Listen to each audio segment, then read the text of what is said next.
channel. I am Julie and this is Julie Sews Her Own Clothes. It's a week since my last vlog, so I've done quite well, and I am really surprised how much has arrived into the sewing room in that short space of time and how much I've managed to get sewn up. So I've got quite a bit to share with you. Firstly, the sun is shining.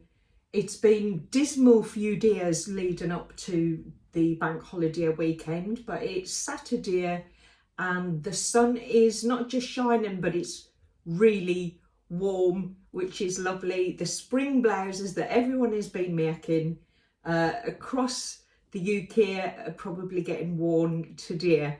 I am wearing a spring blouse, but this is an oldie. I made this I think either last year or the year before. I can't quite remember actually.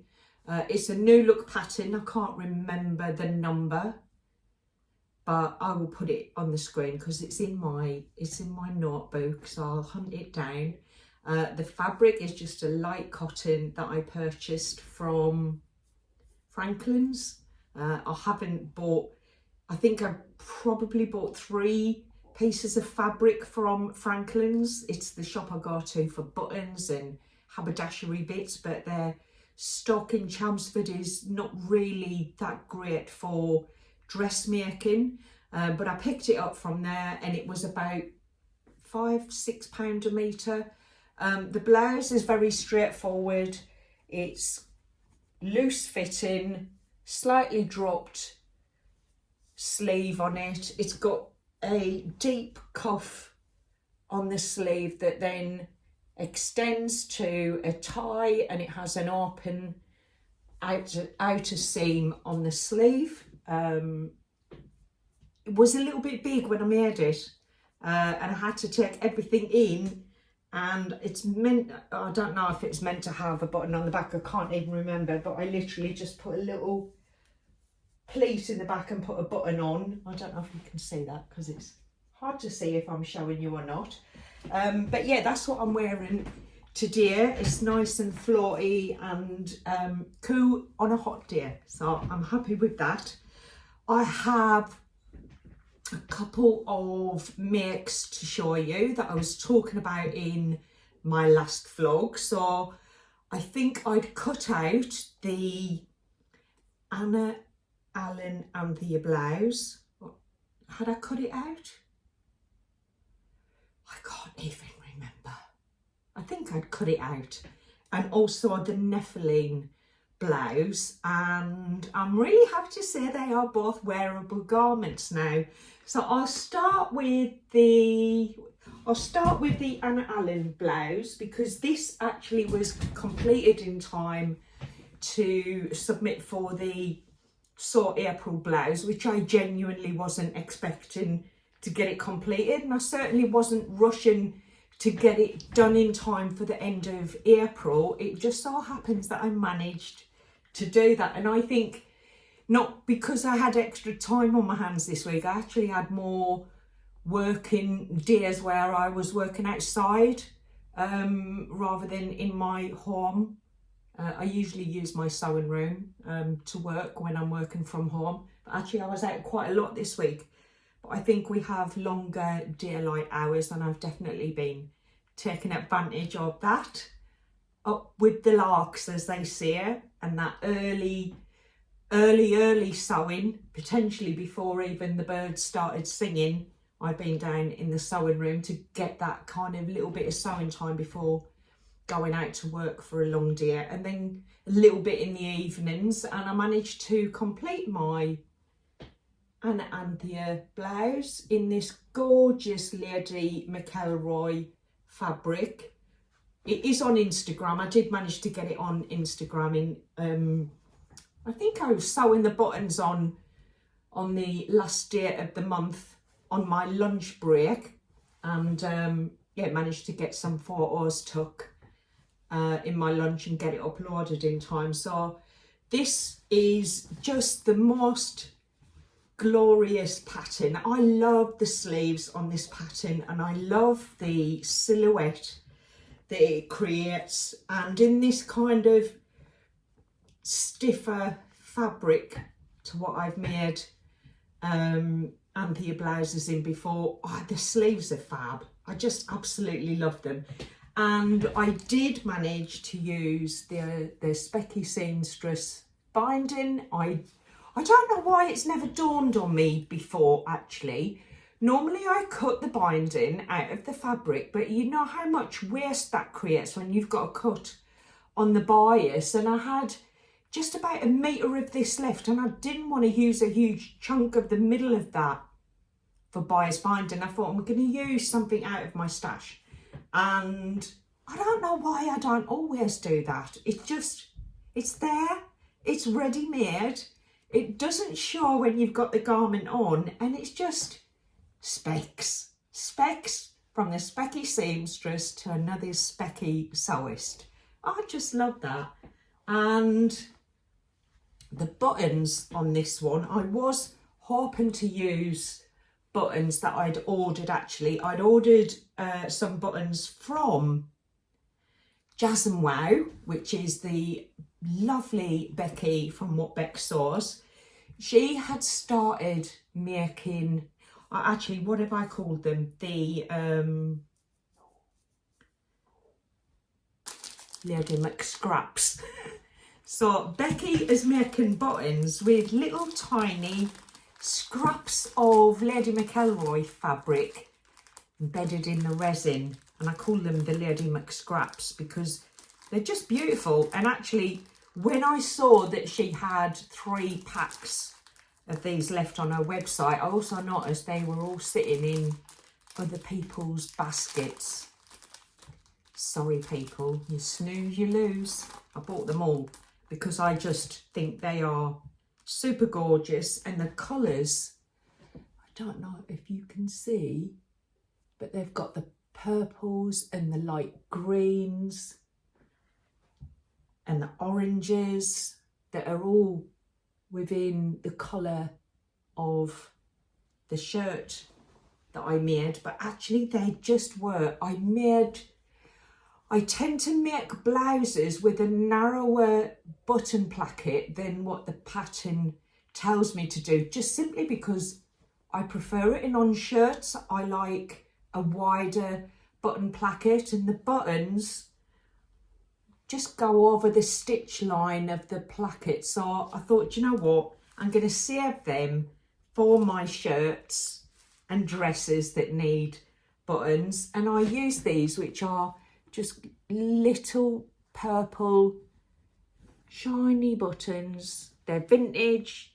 They are from a button box that my lovely mother-in-law gave me. She gave them to me last year, and I, every time I'm making something, have a little rummage through her button tin that she gave me, because all the buttons in there are really old but gorgeous. So I'm really chuffed that I've managed to get a set on what I think is a really gorgeous blouse in this really lovely vibrant fabric.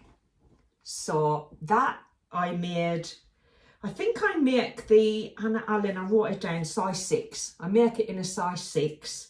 I haven't got the size range for the Anna Allen. If I remember, I'll put it in the description. But yeah, beautiful. I really love the shaping of the hemline on this, and I'll put some photos in because I did check some photos for Instagram for that one. And then the next blouse, and I did make them in that order. I made the Anna Allen Anthia blouse first because I really wanted to see that fabric made up, and then I made the Nephilim blouse. Now the Nephilim blouse is by, I haven't used this designer before, it's Vivian Shao Chen. I shall just bring her in because Annie is wearing the Nephilim. This is a toile, and I'm going to make the blouse in an embroidery anglaise fabric, and I'm going to do the other version. So this is just the standard plain neckline. It's a high neckline. There is another version with a scooped neckline that has a ruffle all the way around, and I'm going to do that version in my next blouse that I make. So this blouse has pleats on the sleeves. It's another one that hasn't got, you can put bust darts in if you're doing a bust adjustment, but it's a very loose fit. It's so loose, I think it's got about 10 inches of ease in the blouse from the body measurements to the final garment measurements. So I just sized down quite a bit actually. I think the pattern body measurements would have put me at something like a 6 to an 8, or maybe even an 8 to a 10. I made a size 2, and that's why I wanted to make a 12, because I thought, am I then going to have, is the bust going to be, how much ease does it really need to look nice? So I thought I'd give it a try in, actually it is Lady McElroy fabric. It is gorgeous fabric, but it was a lot of large scraps that I had left over from a dress. I think I made the summit in New York from it. So I thought, do you know what, if it's too small for me, I do know a lot of people who it would have fitted anywhere if it was too small for me. And I thought, I'll give it a go. And actually, I really think the size has worked out perfectly for me. So I went for the size 2. The Nephilim comes in sizes 1 to 9, and that is a bust of 32 to 48, a waist of 24 to 40, and a hip measurement of 32 to 50. And like I say, it had that 10 inches of ease from body to finished garment. So yes, what can I say other than it's another one that has a specky seamstress bias binding in it. This time I went for the very pretty, oops, what am I doing? The very pretty multicoloured buttons. Can you see just there? And I also, because I'd made a narrow button placket, and actually if the buttons had arrived before I'd started sewing this one up, I might have just made the placket a little bit wider, because I think they just would have looked gorgeous on there. They wouldn't look gorgeous on the other one, but I was nearly finished the other one by the time it arrived.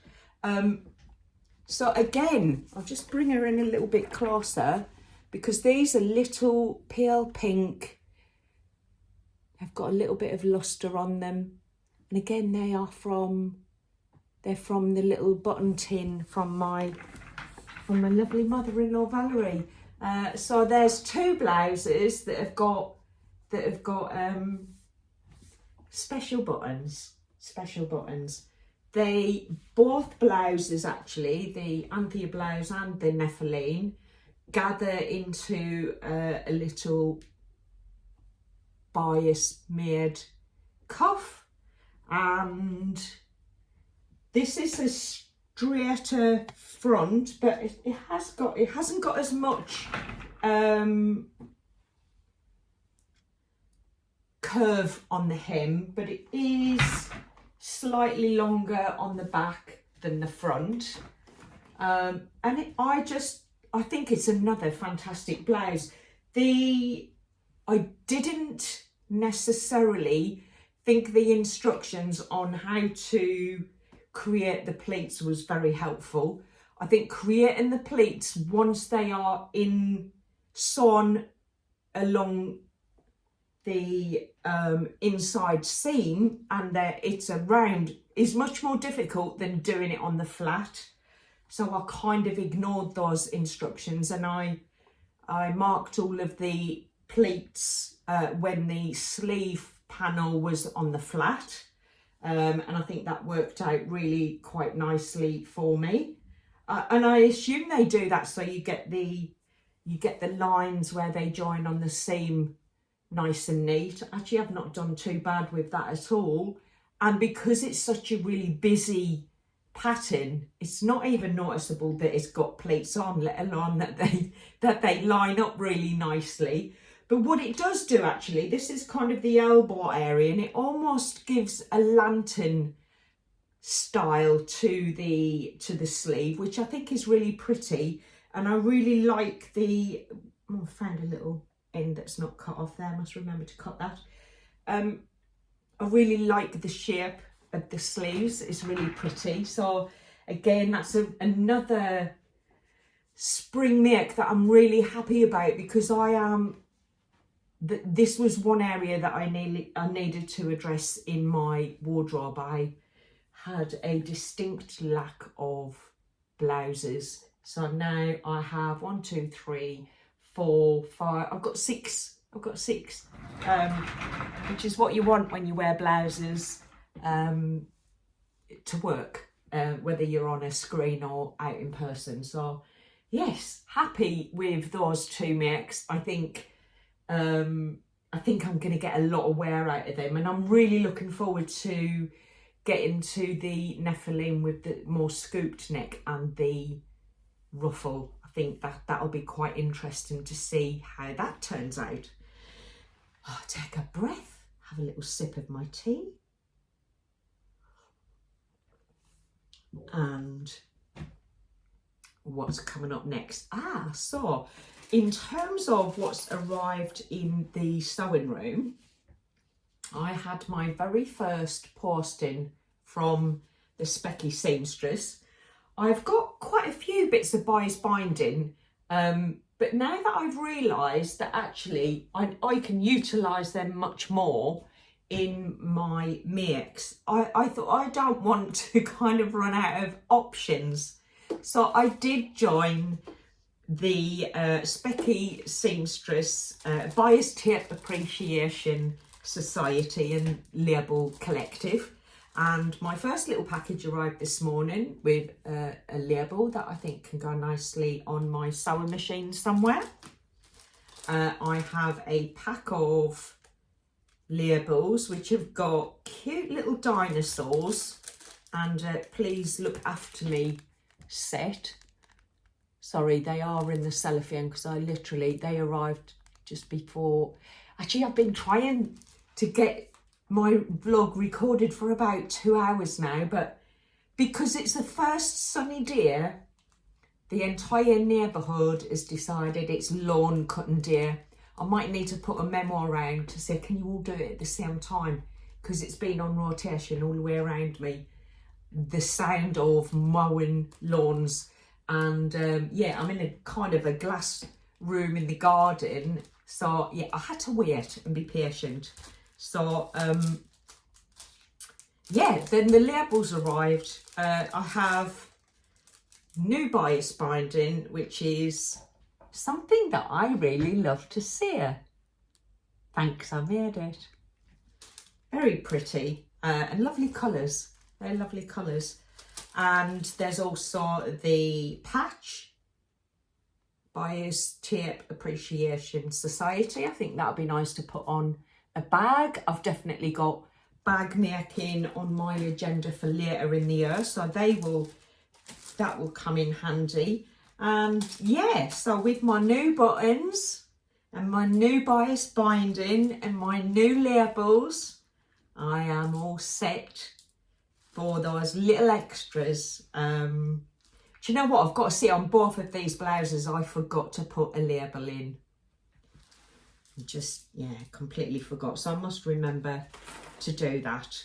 So yeah, they are my little gifts, if you like, my little bits of haberdashery that arrived. I have some sewing patterns, and I've also got some purchases that are on order but haven't arrived yet. I'm going to talk you through them in a minute. a little interlude for me and then nanosecond later for you. Someone arrived at the house that I wasn't expecting, and I think potentially I might get disturbed again because I think someone else is on their way around, but I'm not sure how long they'll be, so I'll crack on. I have quite a few patterns that have arrived in my sewing room, and one of them I'm very excited about because it's a brand new release and I've been waiting for this to drop, and I couldn't wait actually to get it purchased.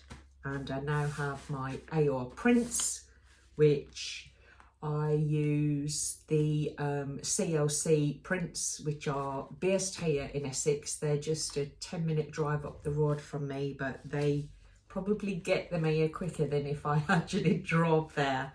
They're a great service to use. So I have the Sewing Therapy tie dress from Sarah, who actually, I'm not going to tell you much about this until I've got it sewn up, but if you do want to know more about the new tie dress and you haven't already seen the lovely Sew Sarah style, then do pop along to her sewing channel, because she was a pattern tester and has made some beautiful versions of the tie dress, and just fell in love with them when I saw Sarah's versions of Sarah's pattern. So the fabric that I have chosen to twirl this garment out is a shirting fabric. It's a soft cotton, and I think it will be really nice in this dress. You can just see the pattern on there. I think this is another shirting pattern that I bought from Night and Fabrics. I've got a feeling it was ex-designer, this one. So I'm really looking forward to sewing this up. So this has got quite a decent size range. It's size 0 to 24, with a bust measurement of 30 to 52 inches, a waist of 24 to 47 inches, and a hip of 33 to 54 inches. This dress has got a 12-inch ease in it, and that's because of the design of it. It's so versatile and it can be sewn up in so many different ways. But I will leave that until I complete my garment and I'll talk you through that a little bit more. So yeah, do pop along if you haven't already seen Sew Sarah Styles versions of the dress. They are really gorgeous. I also noticed that Chalk and Notch had a, it was either 20 or 25% off their patterns this week, and I have had my eye on a couple of their patterns for a little while, and I thought, just get them, Julie. That's what I thought, just go and get them. So I did. I bought the Chalk and Notch Wren blouse. Not a lot to see here. I will put something here for you. And I also bought the fringe dress. Both of these are blouses or dresses, so there's a lot of versatility there. And I'm just going to shop from my stash for those garments. The other thing that I've kind of been toying with this year is swimming costumes and bikinis. Now, as I've gotten a little bit older, I do seem to be finding a preference to wear a swimming costume rather than a bikini. But actually, I just haven't got one that is a really good fit. I did have a really lovely crossover with a lovely ruching on the front, but I cannot find it. The last time I wore that was maybe 4 months ago when I went for a spa day, and I've not been able to look here it since. I know I brought it home because I remember putting it in the wash, and I just can't find it anywhere. So I did purchase a replacement of that in a very similar style and the right size for me, and the body is so short in it. It just makes me feel like I've got a kind of hunch down to fit into it. So I've had to order another one. And I thought, this is getting on my nerves, really, not having anything that I've got another one that is way too long in the body, so that it's a bit baggy on the crotch area, and no one wants that in a swimming costume. And I have been one of my favourite vloggers to watch is Alison from So Like Dotty, and she made the Luca sewing, the Luca swim costume from Fibre Mood, which is really pretty. It's a single shoulder costume, and it's got a long, deep ruffle across it, or you can do it without the ruffle. And she just got me thinking, why am I not making my own swimming costumes? So I'm going to give it a go. I've ordered quite a few fabrics. They've not arrived yet, so I'll show you hopefully in my next vlog the fabrics that I'm going to use to make my swimming costumes. But I do have the Fibre Mood Luca swimsuit, and I also purchased the Closet Core Fear swimsuit, which is a swimsuit and there's also a bikini to choose from. And I just really liked the style of the straps on this one. I think you can see there it's got two different straps for the bikini, or I really like the way the swimming costume is a crossover and then a tie across the back.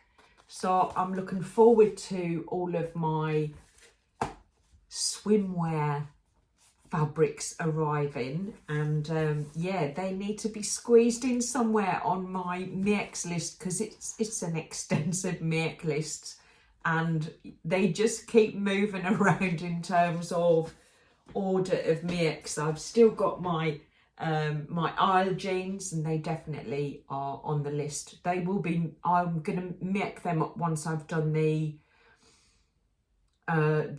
tie dress, but the tie dress is definitely something I'm gonna sew up first. Got a nice bank holiday weekend, so I'm gonna make them over the bank holiday. And yeah, I mean, that's a lot of difference in a week. None of that was on my radar this time last week when I last put a vlog out. So I've got lots going on, lots of exciting sewing plans and things to make. I've got several patterns cut out ready to go, and I've got a stack of new patterns ready for me to fit in somewhere into my schedule. So really excited. This is my absolute favourite time of year to be sewing. Springtime is just, I just seem to have so much more creative energy for sewing at this time of year. So what's on your next list? I really enjoyed getting back into the chat with you all, and all of the comments, reading your comments. Some of you been sharing what you're up to, what you're making. So yeah, really exciting to kind of crack on with some of those plans that I've got in place. And I'm going to leave it there because I think I've probably been talking for about half an hour now, and I'll see if I can cut some of that waffle out. But I hope you have a great weekend, and I hope you're well and happy, and I look forward to catching up with you to show you how I'm getting on with my sewing makes in the very near future. So I'm going to say Bye for now and take good care of yourself. Bye.